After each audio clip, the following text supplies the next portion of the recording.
kapuso, bantayan yung mabuti ang inyong mga anak, lalo na yung mga nagbabalak mangaroling. Sa Narvacan, Ilocos Sur, namatay ang isang bata matapos siyang mabundol ng pampasaherong van habang nangangaroling. Ayon sa ilang nakakita, mabilis ang takbo ng sasakyan. Bagay na itinanggi ng driver. Makibalita tayo kay Erica Labiano ng GMA Ilocos. Hindi matanggap ng pamilya Salomon ang pagkamatay ng 7 taong gulang na si RJ matapos itong mabundol ng pampasaherong van kagabi habang nangangaroling kasamang iba pang bata. Bitbit ng biktima ang latang ito na nagsisilbing tambul niya sa pangangaroling nang mangyari ang insidente.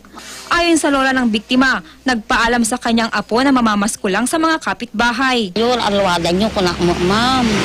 Hindi ko ma'am, agluto Hindi ko ma'am, imay dati apo ko, ma'am, nga inunaan nga kansa na. Umay na imbagan, ma'am, nga na-disgrasya. So, dahil yun, nagtataray kami, ma'am. Nung nakapaskwata ka nung timano nga palayan, ma'am. Ito ang pangatlong gabi na sumama ang bata sa pangangaroling.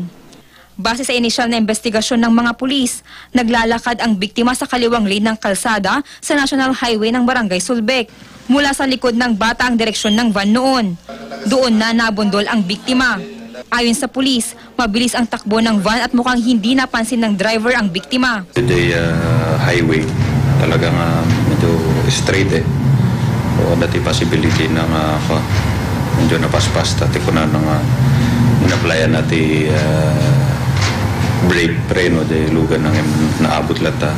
Sa tindi ng pagkabangga sa bata, nayupi ang harapan ng van. Dinala sa ospital ang bata pero dead on arrival ito. Bakas sa punit-punit na damit ng bata ang tindi ng nangyari. Depensa ng driver ng van, biglang tumawid ang bata sa kalsada. Hindi naman daw mabilis ang pagmamaneho niya. Hindi ko lang tanong muna tayo ng talagang nagagawa. Kawan-kawan nakabalik na. Yan mo kaya na kasama ka na yun at ang bingwa. Posibleng maharap sa reklamong reckless imprudence resulting in homicide ang driver. Erica Labiano, Nagbabalita, Pilipinas.